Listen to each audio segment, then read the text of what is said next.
Article a और N के cases के बाद अब हम लोग बात करेंगे आर्टिकल द के बारे में। पहला point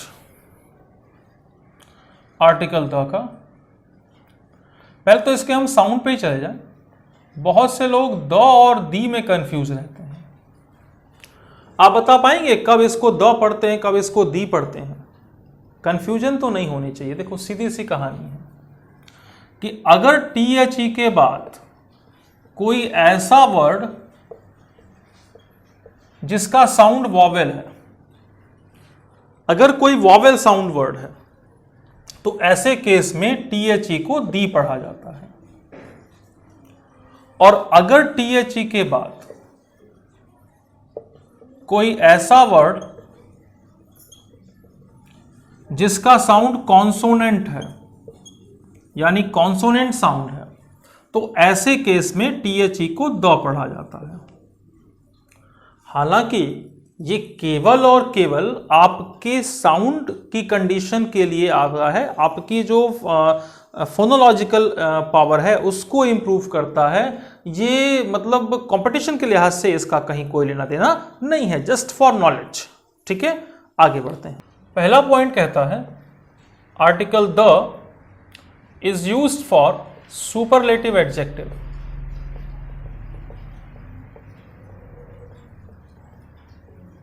but not for personal term.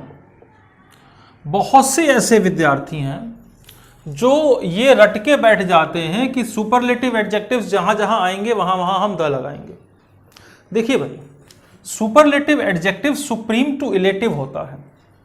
अब जब चीजें सुपरलेटिव हैं तो इसका मतलब कि उस एडजेक्टिव के लास्ट में या तो EST आएगा या फिर वो एडजेक्टिव के पहले मोस्ट आएगा।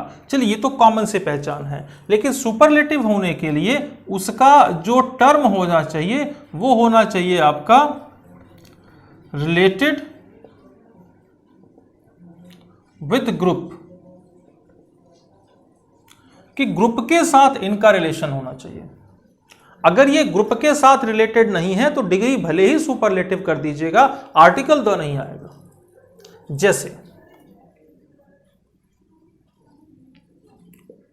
Kumar is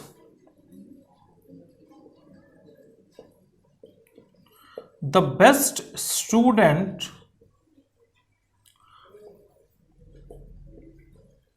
of this class. और इस क्वेश्चन में अगर हम जाते हैं तो बेस्ट के पहले लगा हुआ आर्टिकल द सही है।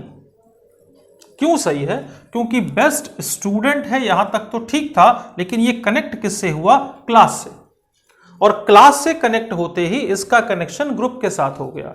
जो चीज ग्रुप से कनेक्ट हो गई फिर उसकी जो कहानी बनती है वो ये बनती है कि ग्रुप से कनेक्शन के बाद डिग्री सुपरलेटिव आपकी कैरी हो जाती है। यहां आर्टिकल सही है। जैसे it is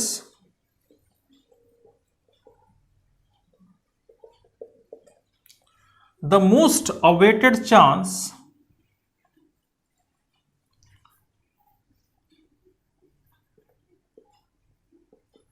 of my life. यहां आपने क्या किया?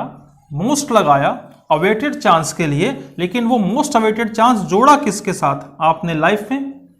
लाइफ में बहुत सारे चांसेस आए होंगे, उन तमाम चांसेस में से ये एक मोस्ट अवेटेड चांस है, यानी यहां आपने द का यूज किया। लेकिन थोड़ा सा आप और बदल दें, you are my the best friend. अब ये कहानी यह है कि you are my the best friend, तो आप बेस्ट फ्रेंड किसके हो? मेरे। अगर आप बेस्ट फ्रेंड मेरे हो तो इसका मतलब कि आप ग्रुप के साथ तो कनेक्ट नहीं हो, तो डिग्री तो आपकी सुपरलेटिव रहेगी, लेकिन आर्टिकल जो है आपका वो द का यूज नहीं होगा, जीरो आर्टिकल का केस बनेगा। You are my best friend होगा, you are my the best friend के साथ नहीं जाएंगे। ये पहली कहानी थी। ठीक है भाई। दूसरी कहानी ये कहती है कि article the with a noun if it is used for primary use but no article for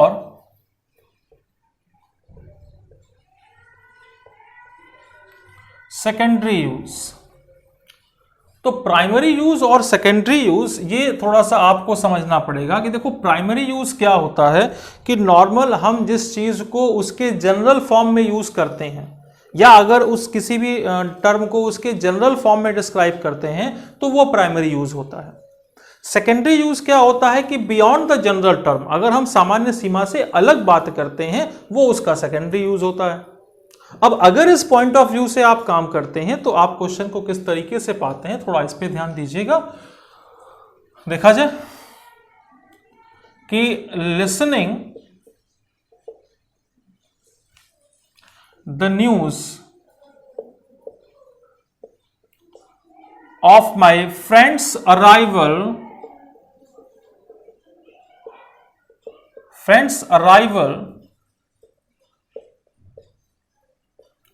I rushed to railway station for receiving him। जरा प्राइमरी और सेकेंडरी यूज के बारे में थोड़ा 2 मिनट गौर करो। आप लोगों के हाथ में पेन होगा ना, क्या प्राइमरी काम है पेन का? लिख रहे हो, ये प्राइमरी है,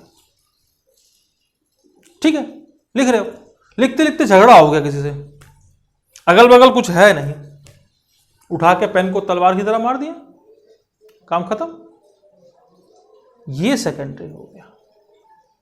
अब रेलवे स्टेशन जो ये बंदा गया है वो क्यों गया है? मैं अपने फ्रेंड को रिसीव करने गया हूं। तो रेलवे स्टेशन का प्राइमरी फंक्शन क्या है? क्या हर कोई रेलवे स्टेशन केवल फ्रेंड को रिसीव करने जाएगा? अगर हर कोई रिसीव करने जाएगा तो हमको ये चीज बताओ, ट्रेन पे चढ़ने कौन जाएगा, ट्रेन पकड़ने कौन जाएगा?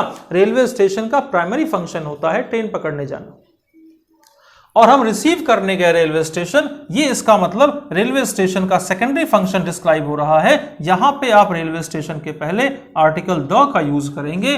Listening the news of my friends arrival I rush to the railway station for receiving him. बड़ी सिंपल सी क्वालिटी है, बहुत सिंपल सी कहानी है, ऐसा कोई बहुत बड़ा प्रॉब्लम नहीं है कि नहीं आपको नहीं आएगा। ठीक है, ध्यान समझिएगा। जैसे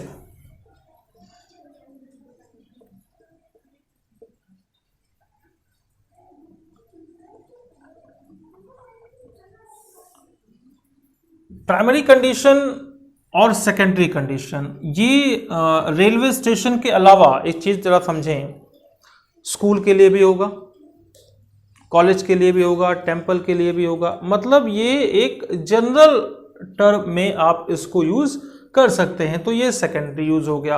और थोड़ा सा एक और देखिए कि being a good student he goes to the school on time. फिर वही कहानी है कि अगर स्कूल टाइम पर जा रहा है तो एक स्टूडेंट, अच्छा स्टूडेंट स्कूल टाइम पे जाना, ये उसकी प्राइमरी मोड की बात करते हैं। कोई चीज अगर प्राइमरी फंक्शन में यूज हो गई तो फिर आप कोई आर्टिकल यूज नहीं करेंगे। तो I repeat my words again कि अगर किसी भी चीज को प्राइमरी फॉर्म में यूज करते हैं तो जीरो आर्टिकल, सेकेंडरी फॉर्म में यूज करते हैं जैसे कि स्कूल आप गए पढ़ने, ये प्राइमरी हो गया। बहुत सी जगह गांव में अगर हम क्या होता है कि स्कूलों में बारात टिक जाती है छुट्टियों में, अब वो गए आप वहां खाना खाने, अब वहां वो स्कूल का सेकेंडरी यूज हो गया। रामलीला मैदान आमतौर पे लोग घूमने चले गए, या प्रोटेस्ट होता है वहां चले गए, या दशहरा होता है वहां चले गए, ये प्राइमरी यूज हो गया। और आज हम रामलीला मैदान में अपनी झुग्गी डाल के रहेंगे, ये वहां का सेकेंडरी यूज हो गया। तो इस तरीके से आपको कैटेगराइज करना पड़ेगा कि डेफिनेट और नॉन डेफिनेट वैल्यू क्या है नाउन के साथ, जहां आप प्राइमरी और सेकेंडरी मोड को समझते हुए आर्टिकल द का यूज कर सके।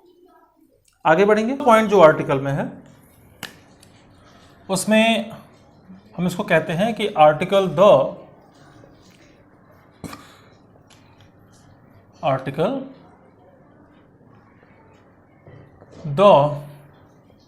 With comparative adjective.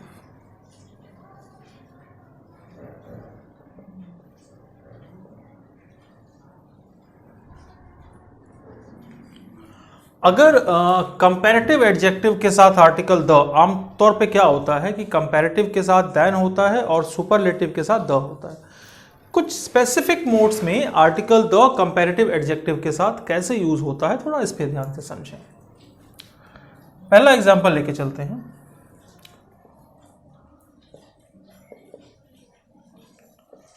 The higher I was going,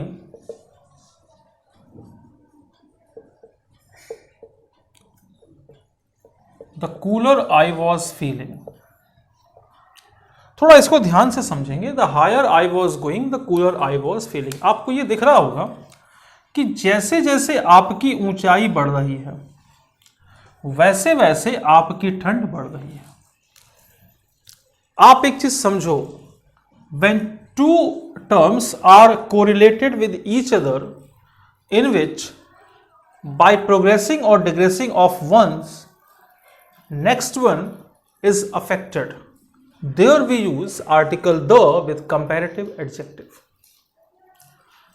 मतलब दो चीजें एक साथ कोरिलेटेड हों, एक के बढ़ने या घटने से दूसरे के ऊपर भी उसी अवस्था में फर्क पड़े, in the same manner it is affected.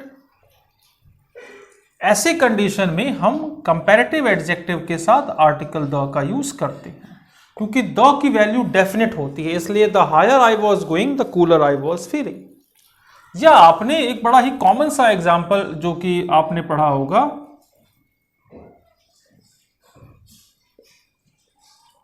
the more you learn,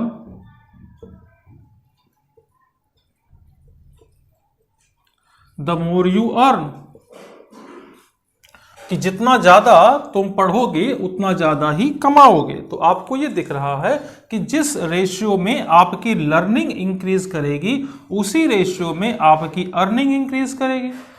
ऐसी कंडीशन में ये जो आप मोड लगा रहे हैं ये कंपैरेटिव मोड है और ये डेफिनेट टर्म को रिलेट कर रहा है, इसलिए यहां पे आप आर्टिकल द के साथ जाएंगे। यानी दो टर्म्स आपस में कोरिलेटेड हों, एक के बढ़ने या घटने से दूसरे पर भी फर्क पड़े, ऐसी पोजीशन जो आपकी होती है वो कंपैरेटिव मोड में आर्टिकल द कैरी करवाती है। ठीक है। इसमें दूसरा जो पॉइंट है वो उसको कहते हैं कि मोड ऑफ सिलेक्शन, कि दो में से एक को सेलेक्ट कर लेना। जैसे बिटवीन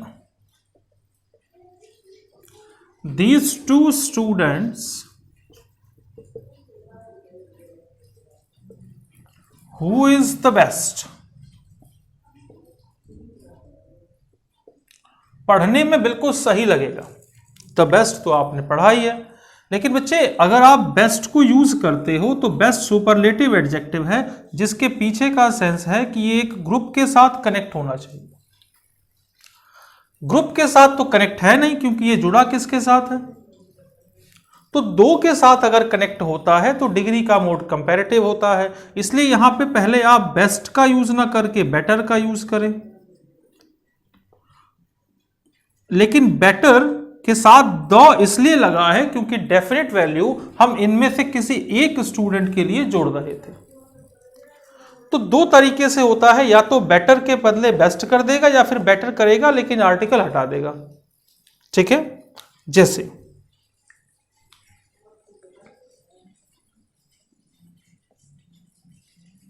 बोथ वर क्राइंग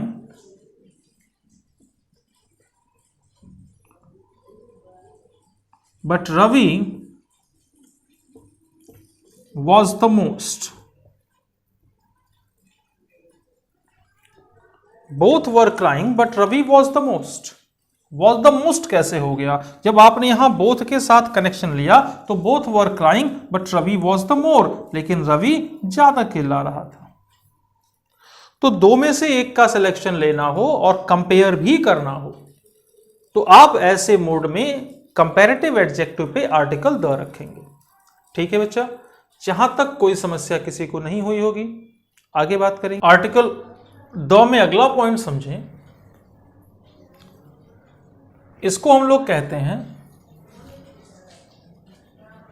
आप जब आर्टिकल द पढ़ते हैं ना तो दिमाग में एक चीज रहती है, वो कुछ सोच रहे होंगे कि अभी तक वो नदी नाला झील पहाड़ पर्वत वाली कहानी क्यों नहीं शुरू की गई। तो बेटा वो बहुत बाद की बात है, वो इतना ज्यादा आप में नहीं पूछता। यहां से आप समझें कि जो चीजें आपके पेपर में पूछी जाती हैं, एक केस होता है आपका multiple area case. Multiple area case में क्या होता है कि आप जब किसी ऐसे स्थान की बात करते हैं जिसके अंदर बहुत सारे नेचुरल टर्म्स का कॉम्बिनेशन होता है, ऐसे मोड में आप उस इलाकों के साथ द लगाते हैं। जैसे अगर आप बोलते हैं द यूपी तो ये रॉन्ग केस है। क्यों? क्योंकि आप अगर द यूपी बोलते हैं तो यूपी का मतलब उत्तर प्रदेश हो गया, और उत्तर प्रदेश की अगर आप कहानी कहते हैं तो इसमें कहीं कोई नेचुरल कॉम्बिनेशन नहीं है, तो द यूपी गलत हो गया। आप ऐसे ही द एमपी बोलेंगे तो ये भी आपका रॉन्ग हो गया, क्योंकि ये प्रॉपर नाउन का केस था। लेकिन अगर आप बोलते हैं द पंजाब, तो अगर आप द पंजाब बोलते हैं तो ये सही है। क्यों सही है? क्योंकि पंजाब में पन का मतलब 5 होता है और जाब का मतलब रिवर होता है, तो वो जगह जहां 5 नदियां आकर मिलती हैं उसे आप क्या कहते हैं? उसे आप पंजाब कहते हैं। तो ये एक स्पेसिफिक एरिया हो गया, इसलिए आप यहां पर आर्टिकल द के साथ जाएंगे। अगर आप थोड़ा सा और आगे बढ़ते हैं और अगर आपने बोला द इंडिया, तो ये प्रॉपर नाउन का मोड है, ये रॉन्ग हो गया। अगर आपने बोला द इंग्लैंड, तो ये भी आपका रॉन्ग हो गया। लेकिन अगर आपने बोला द यूएसए यानी United state of America, United state of America में बहुत सारे स्टेट्स यूनाइटेड हैं, नेचुरल एरिया कॉम्बिनेशन होने की वजह से आपके साथ यहां पे द सही होगा। अगर आप बोल देते हैं द यूएई, तो ये भी आपका सही केस है। आप इंडिया में बात कीजिए ना, अगर आपने बोला द दिल्ली, तो ये रॉन्ग है, क्योंकि दिल्ली के अंदर भी नेचुरल कॉम्बिनेशन नहीं है। लेकिन अगर आप बोलते हैं, थोड़ा सा आप आगे बढ़ जाएं, और अगर आप बोलते हैं द संगम, तो संगम की अगर आप बात करते हैं तो संगम इज अ प्लेस जहां पे 3 नदियां क्या होती हैं? Where 3 rivers met together, it is considered as Sangam. Specific area मोड बना, इसलिए यहां द के साथ जाएंगे। तो मल्टीपल एरिया टर्म में कुछ क्वेश्चन यहां से भी पूछे जाते हैं। सामान्य स्थानों के साथ आप जीरो आर्टिकल यूज करते हैं, लेकिन जिन स्थानों में नेचुरल यानी कि प्राकृतिक रचनाओं या प्राकृतिक चीजों का कॉम्बिनेशन होता है, मिलान होता है, आप वहां पर उन सभी टर्म्स को आर्टिकल द के साथ कैरी करेंगे। फिर थोड़ी सी और कहानी बदल जाती है। आगे देखिए, अगला मोड कहता है कि टाइटल फॉर्म ऑफ सब्जेक्ट। अगर किसी सब्जेक्ट का टाइटल यानी कि शीर्षक बिंदु दिखाते हैं तो आप वहां पर द लगाते हैं। अच्छा, जो टाइटल मिलता है ना, वो आपको आपके कर्म के हिसाब से मिलता है। जैसे कि अगर आप बोलते हैं गांधी, तो गांधी की अगर बात करते हैं तो गांधी को टाइटल क्या मिला था? गांधी द महात्मा, यानी महात्मा उनका टाइटल था, उनका सरनेम नहीं था। ठीक, तो गांधी के पहले जो लगा हुआ, गांधी के बाद और महात्मा के पहले जो लगा हुआ द है, ये सही है। लेकिन अगर आप थोड़ा सा इसको चेंज कर दें और अगर आप लिखते हैं द महात्मा गांधी, तो उस केस में क्या हो गया बेटा कि ये जो महात्मा गांधी हो गया, ये प्रॉपर नाउन का केस है। अब यहां पे आर्टिकल द रॉन्ग है। ठीक है, जैसे अगर हम बोलते हैं अशोका और टाइटल है द ग्रेट, तो यहां तक तो चल जाएगा। लेकिन अगर आपने बोल दिया the great Ashoka, the great Ashoka, अगर आपने ये बोल दिया द ग्रेट अशोका, तो फिर ये प्रॉपर नाउन के साथ द लगा है, ये मोड आपका क्या हो गया, रॉन्ग हो गया। तो आमतौर पे स्टूडेंट बड़ा कंफ्यूज रहता है कि यार वो महात्मा के पहले सही था, महात्मा गांधी के पहले क्यों गलत हो गया? क्योंकि इंडिविजुअल महात्मा या इंडिविजुअल ग्रेट उनका टाइटल है जो उनको सोसाइटी के थ्रू मिला है। लेकिन जब आप महात्मा के साथ गांधी जोड़ देंगे, महात्मा के साथ अशोका जोड़ देंगे, तो फिर आप उनके प्रॉपर नाउन केस की बात करेंगे और प्रॉपर नाउन केस अपने साथ आर्टिकल द कैरी करेगा। थोड़ा सा और आप आगे बात करते हैं इसमें। अगला पॉइंट ये कहता है कि अगर ऐसी पोजीशन आती है जिसमें कि आप किसी भी नाउन को एक रिपीटेड एक्शन में लेके आते हैं, कि किसी नाउन को आप स्पेसिफाइड करते हैं और बार बार उस पर एक एक्शन रिपीट करते हैं, तो उस मोड में भी आर्टिकल द लगेगा। जैसे ही cleans the car twice in a day, twice in a day, तो कार को दिन में 2 बार क्लीन करती है। इसका मतलब ये जो है गया, ये जो कार आपकी हो गई, ये क्या हो गया, स्पेसिफिक मोड है जिसपे कि वर्क रिपीट होता है। तो अगर किसी नाउन पे कोई काम रिपीट होता है तो इसका मतलब ये हो गया वहां वो आर्टिकल द कैरी कर रहा है, क्योंकि वो डेफिनेट है। दूसरी चीज, अगर किसी टाइम को टारगेट करके अगर कोई काम कराया जाता है तो वो टाइम भी क्लियर हो जाता है। जैसे in the March, in the March I will by a car. अब सभी मार्च की तो बात नहीं कर रहे हैं हम वहां पर उस मार्च की बात कर रहे हैं जिसमें आपने कार खरीदने की योजना बनाई है। तो बच्चे, अगर किसी चीज को टारगेट करके काम किया जाता है तो ऐसी पोजीशन में आप वहां पर आर्टिकल अ एन का यूज करते हैं। वही चीज आपका यूज होता है किसमें, आप यूज कर लेते हैं आर्टिकल अ एन के अंदर भी। आप देखे होंगे कि बोलते हैं कि there is a few potatoes in a kilo, कि 1 किलो में कुछ पोटैटो हैं। अच्छा, वो रुपी वाला एक केस गलत बनता है कि ही गेव मी 1.5 रुपी, 1.5, 1.5 रुपए का तो नोट बना ही नहीं। पूरा केस क्या बनेगा, ही गेव मी 1.5 रुपी। तो इस तरीके से कॉम्बिनेशंस आपके चलते हैं। तो ये आर्टिकल्स के जो टेक्निकल पॉइंट थे आर्टिकल द के, उनको हमने डिस्कस करने की कोशिश की।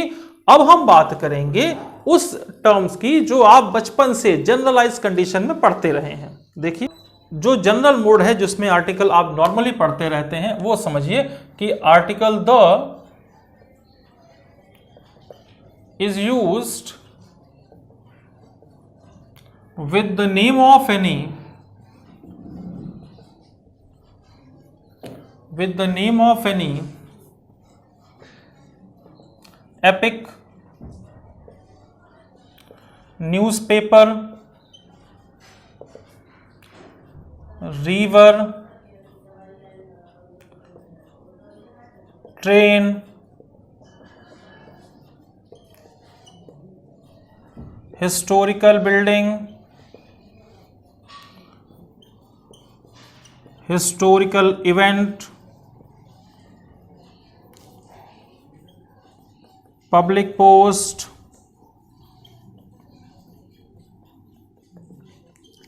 nationality, religion, political parties। ठीक है भाई, रिलीजन हो गया, पॉलिटिकल पार्टीज हो गया, एजुकेशनल डिग्री,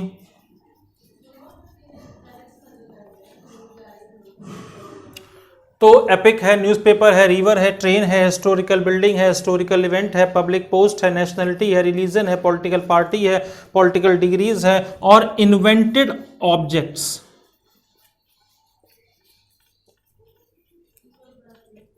इसको बड़ा केयरफुली समझें सभी लोग। ये इतने पॉइंट्स अपने साथ आर्टिकल द कैरी करते हैं। एपिक का मतलब होता है हॉली बुक्स, धर्म ग्रंथ या ग्रंथ। आप एपिक पे ले लीजिए द रामायण, द महाभारत, लेकिन अगर आप राइटर का नाम डाल दिया इसके साथ कि आपने बोल दिया द वाल्मीकि रामायण, द वाल्मीकि रामायण, उस केस में यहां द नहीं आएगा क्योंकि वाल्मीकि के साथ जाते ही वह Valmiki Ramayana proper noun carry हो गया। एपिक का केस खत्म। Newspaper, the Times of India,